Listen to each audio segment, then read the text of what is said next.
tuliinvent himself kukweza bujja afuke topic ne baluwa efuke topic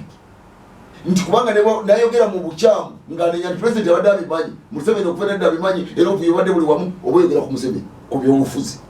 ate ekyokubiri obayogera ku bbaluwa naye mutuufu ebintu byayogera tibati tibiriiwo temubimanyi byadda naye kati kiba kitegeeza abamaze okubateekerawo agenda eboogerako era okubakenga n'okubasiba nga bataddemu okwebuusabuusa naye ono byayogera bituufu oba abuzaabuza omufuna bulungi ye kyatadde mu ddiiro kyemukubaganyako ebirowoozo temusobola kuleeta kirala ate namukubaganyako ebirowoozo mu ngeri buli muntu gyabuusabuusa kubanga waliwo okubaganya ebirowoozo noga tubisimbe tubinywereddeko bye bino oba tubiggyemu omulamwa naye okubaganya ebirowoozo nga buli muntu abuusabuusa naye ono kyayogera kyategeeza oba sikyategeeza ondaba bulungi kati mu bufunze ekibiina kya movement kiina enkola gye kyajja nakyo eyakireeta nekifuuka ekyamaanyi kwe kwenenya bakiyita self criticism nti buli babakola ensobi nga beenenya eyo yemu ku nsonga yabayamba okuva mu nsiko komanda bwakola ensobi nga bamunenyezaawo gwakoze kino nakino era muteekwa limba tumunenye oba tumubonereze kati abantu abali badde banyiiga nga baga kumbe kati naye yali badde akweka ensonga ye mu mutima gwe ng'agijjayo n'agiteeka ku mmeeza abadde omunyiivu nga ayogera ensonga ye ng'ataakaka nga okunyiga kumugwamu ng'alowooza kyekimu era ng'alowooza n'okulowooza nti omugoberezi n'agoberera bonna benkanankana kubanga gwebanga akamwana we yabadde agoberera oba mukulembeze liida n'akola ensobi gwe n'omuwabira ne bamunenya oba ne bamubonereza kati gwe mukulowooza okukwo ojja kulowooza nti wenkanankana ne mu sisitimu eyo kati ogenda kukola emirimu kufana kuwona ng'omanyi nti ki ffenna tuli mu sisitimu eno era twenkanankana ffenna tulina omugabo gwenkanankana okitegedde kati ku nkomere okola kufana kuwona ne badde ensobi bekoledde ebekosezaani ebekoseza ggwe okusobola okukola ki n'okuteeka ekifaananyi eri mu maaso g'abantu okwongera okwagira ki okuwagira enteekateeka eno naye ebbaluwa za pulezidenti Museveni ebbaluwa bbiri okuziwandiika buli nnaku nabagamba nti buli muntu bwakola ekintu munnabyabufuzi bwakola ekintu ng'ogyeko ebyo abeera n'ensonga enkweke eyannamaddala gye muba timumanyi ebeemuleetedde okuwandiika ebbaluwa eyo kubanga kati essaawa eno bw'olaba owekitiibwa Jeno Muhoozi ng'aga nti Jeno Muhoozi ng'aga nti enkola ya movement ejjuddemu abalyakisi tugitegeera kati ate pulezidenti Museveni ng'aga nti ate mu movement alinga ng'akikakasa nti mu movement waliwo ababbi b'obululu kiba kitegeeza nti waliwo ekintu ekipya kye baleeta kyolwa nti limenti ebadde nga weeri emabegere bagamba naye onajja n'ekibiina kipya okuleeta ekibiina ekipya ate ng'owulira nti bano bali mu kusala ddiiro bano bemupya basala ddiiro ono ali mu kutambula kati mu nteekateeka eyo pulezidenti Museveni wabanga asimba amabaluwa gano aba mu bufunze ali mukolera mutabani we campaign eri indirect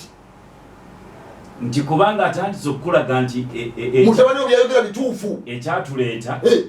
olwedde kati mmwe abali mu NRM mubikola mukola ensonga zebajja okulwanyisa ng'ate twabagamba dda mu kibiina kino ekitegeeza mufuuse babulabe ekyategeeza kubanga natwabagamba dda mu kibiina kino nti muliyo politiiki tulina kyetutaga ti the seeds of a new revolution they are always embedded in the womb of the old one nti ensigo z'enkyukakyuka empya zigira mu lubuto lwa nkyukakyuka nkadde in other words byokola ng'ojja okugjako gavumenti bye biri kujjako bwobibongo byobuzemu kati how do you reinvent yourself kati Muhoozi abangazze okumenyawo old order naye ng'agira mu pembeni okitegedde njagala abantu abali mu kibiina kyaffe mupiikinga ensonga zino mu bufunze ono owekitiibwa Jeno Muhoozi ali mu kunenya nti aba movement bakola bintu bikyamu kitubitegeera naye ate n'ono ali mu kujustifyinga nti oli kyayogera kituufu kiba kitegeeza nti abantu bali eri bonna bali wali mu movement baba bafu mu kuvuganya ku bukulembeze obunaabaawo kati bano abazzenga abanyu tiimu naye nga bebamu befudde nga babali kyojo abalinga nga bazze okukola ki okuleeta okudda okutereeza ebyasoba actually nze bwe nalaba ebbaluwa eyo kyayogera kituufu ekyasooka okunzijira mu mutwe nalaba nga manyi mu Amerika wena kibaita low blow kyansimanyi okukitegera low blow nalaba nga it's a low blow ku bakungu ba NRM abaali bavudde Kampala nga bagenze okunoonya akalulu Bukedya ate si ekyo kyokka bagenze Kampala okunoonya akalulu naye neeri Bukedya jjukira mu Eastern waliyo abanene bayitirivu mu kitundu kira baaliwo bamayike mukula basipiika abadde bajja okutandika okweteekawo naffe tuli ba kingpin bonna bakakanyiziddwa kati mukakanyizibwa ani bwe baagala asituke nti odaba vulugu bwe mwakoze kati kyebagamba okulabisa naye ngona justifyinga naye nga jjukira waliwo omuntu ali mu bagamba nti ba gentleman kubanga erifooma ateeka okubanga abadde ebbaliwa ekyo kyagenda okulifoominga taba mu kyo okitegedde kati wiiza erifooma aba muwoozi ajjanga alinga gavumirira bali atagidde ku mulama gwa bintu bibiri obuli bw'enguzi nze kulwanisa babbi abali b'enguzi era munetegekere neringanga ebyo kati mu bufunze President Museveni wawandiika babaluwa ate nayongedde okwagala President Museveni kubanga waliwo yabuuzizza kwatiriramu katono nti if it is a criminal case lwaki wandikira wa State House lwaki ate wa anti-corruption yali badde awandikira police kwegamba alinganga kyeki kyegambye nti okuteekawo naye ona serious kyagamba oba alimu kuteeka abantu mu minzaani kubanga singa ayagala abantu bano babeere punished nga credit stagifunye yali badde agenda ku police naye kati bantu bano bali punished nga yagenza okubabuuliza ku wa State House credit ebeddayo eri who is associated with certain n'olwekyo basebo ne banyabo kino ekibiina obuvunaanyizibwa bwakyo kwe kujja okuba bikkulira ebintu bino kubanga si buli muntu yenna nti abimanyi bino bintu kino ekibiina kyanjawulo mu ggwanga ekyamazima g'ebyobufuzi nga kisinzira wano buledi ebuddu kyekibagirayo zino ensonga kubanga abantu boogera ku nsonga za kungulungulu nabagamba dda nti byobufuzi ebitambula mu Uganda biri ku succession politics kubanga basebo ne banyabo kyenjagala mutegeere mmwe essaawa eno omuntu ali mu kusula ng'atunula nga alaba ekigenda maaso ekinganga ekipureezidenti Museveni kubanga alowooza ku bintu bingi ekisooka obudde bugenda buggwayo ate kukuwummula awummula atya ekyo akimanyi kubanga emyaka gikoze eki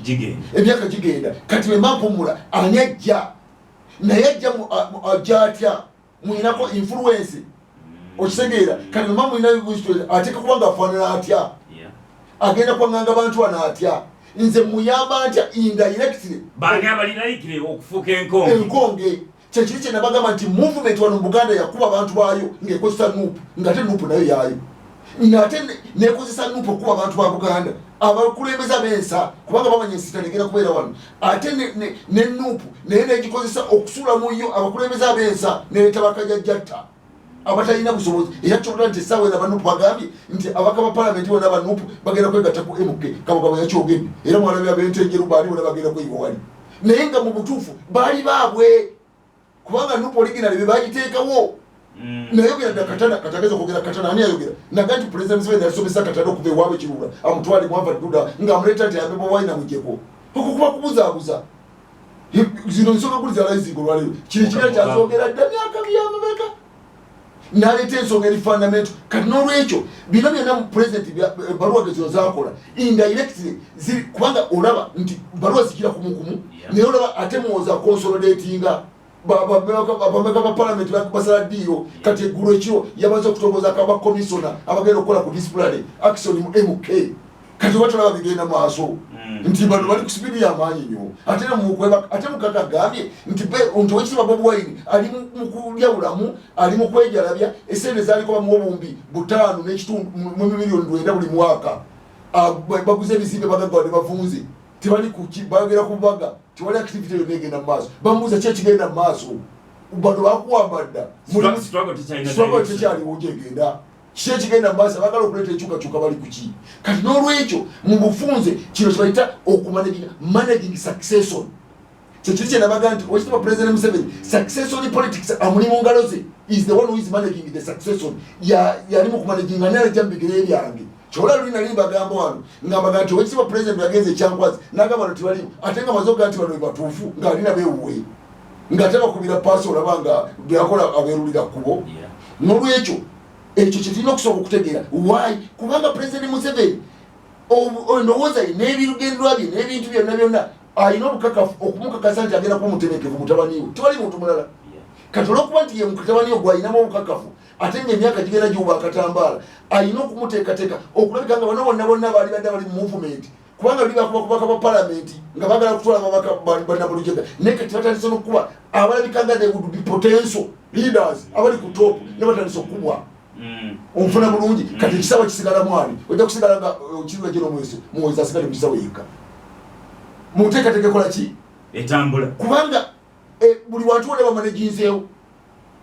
kati n'olwekyo gana mbaluwa tegaze by accident sigaze ganti okubba obulu oba sikubba obulu debate weeri buli omu abadde akyebuuza nti okubba obulu nga kubadde kubeerawo kubanga president akimanyi kamba nziremu okibagamba nti akimanyi ng'omusajja yasoma revolution politics eri principle tokyuka eri constant nti ebikuyamba okujja n'owangula aliwo byebiri kusuula ng'obikoze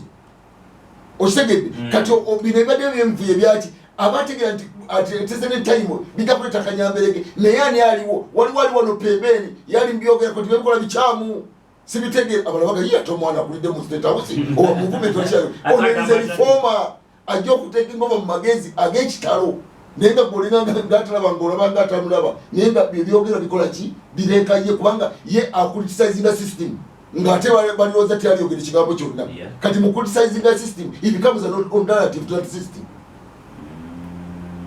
ng'abaana bano bamaze okusaanawo kati n'olwekyo mu bufunze President Museveni amabaluwa gawanika nze singa ombuuziza olwaleero awanika na mabaluwa kuyamba mutabani we owekitiibwa General Muhoozi okugenda maaso n'okutwala ebyobufuzi bye nziramu okukinyweza bannayuganda njagala mukwate kintu kino nabagamba juzi naye mbaga nti omuntu yenna aga nti muzeeyi tova ku mmeeri omuntu yenna agamba nti muzeeyi simanyaani abo balabi ba ggwanga no Uganda era balabi ba President Museveni why abantu banategeera President Museveni bulungi why kati ababadde bukendi yanga babba obulu ababaddemu baladiswatalizo bakwata baani badipisi baani bo bali ku message nkadde president ali kundowooza ndala nnyo enteekateeka y'obusika ndala nnyo muwuliriza kino kibiina kyekijja okubabulira enteekateeka enkweke kubanga ebitambuza eggwanga si byobumanyi ate kyenzudde ate okubanga yagiteekateeka ng'akimanyi nti bajja kukola bwe bati kituufu ng'akimanyi nti that's a tool kituufu nga naawe bwoba ng'ogenda kanti ereka enkungi eno beeyambia mu nsonda wano nja gikozesa enkya pulezidenti aba akimanyi byonna byemugenda okukola nti bwe ba DPC simanyi RPC simanyi amanyi nti mu kunoonya mujja kukola ebintu is the final consumer of intelligence information which is gathered in this country is the final consumer of every information of intelligence. Gasibira kuyi ate kati bano bayinza okuba nga balina ekintu kyebadenga bakwata kati bantu baze ku drawing board ate ndikokola kati you are sifting mundowooza gye mbadde muyina mbalinza okuba nga tukolere tunakolere kati akyusiza kubanga kirala ekikola ki ekijja kyotanategeera kati anakitegeera wuliriza kibiina kino kubanga there are two things to note okukatiriza kyoyogeraku. One, it is unusual President Museveni congratulating our opposition bwango badogo kigumu kiri unusual kino kyabadde kyeyawulidde nti yavuddeyo n'ayozaayoza eyawangudde wa NRM. That is one. Two, kiri unusual President Museveni okulwanirira opposition nga bamunyigiriza mu kago kube bukendi tebatategeera nti ayanyanyigiriziddwa opposition yali alwanirira ate nga yali opposition ng'ate kirabika n'okulabika ne sente ze babba zirabika zaali ziyise mukono ogutakola ki ogutalabika okuyamba aliruddawa okuyamba oli kati kitegeeza kiba kitegeeza ate president amaze okukakasa ng'akulaga ebintu biri mu nteekateeka eno nti tole opposition abantu bonna babe agambe ono yawangudde nti bonna baffe kwega twali tuwakanya ffekka naga newandibadde kubanga mu alliance mu nkolagana kiri bwe kiti nti abantu bajja wamu ne bakolagana kiba kirungi kubanga bafuuka b'amaanyi naye the cost way naye kiba kyamakulu nnyo nti singa buli kibiina ekyeyawudde kiba kyamaanyi okusinga ku kirala kukiri mu alliance kati kiba kitegeeza nti akena effort ye gyabadde nayo mambuka egenda okumuwa bargaining power mu future kubanga nzo kuneta mukago naye nga ndi mukago anayogera ebigambo nga tibigenda kuba binding kubanga amaanyi gange matono ne bwe mbanga ninamu base awulya byenkola ki nti okunegatako okukuba kwa kinyusi kwa mugaso kati n'olwekyo ekyo kyo amabaluwa president gawandiika ga byabufuzi ebyobufuzi ebyobusika ebitali bya bulijjo bino byemwogerayogerako kubanga tudiringa n'omusajja kakensa tudiringa n'omusajja omubazi w'ebyobufuzi ate kati president abala nnyo kubanga omuntu ng'ali mu kawungeezi ke ng'alina ensonga nyingi aba mwegendereza buli sitepu gy'atwala andi buli kigere kyatula kiwa na nsonga okusobola okwachivinga ensonga yekweke oli ku radio omuntu wa bulijjo katumule mu katono nnyo tujje bwe tukoma njagala tutandikire ku nsonga eno ebbaluwa ya Lubega Mukaaku erina akakwate n'enteekateeka z'obusika somehow somewhere oba katujje tutandikira awo.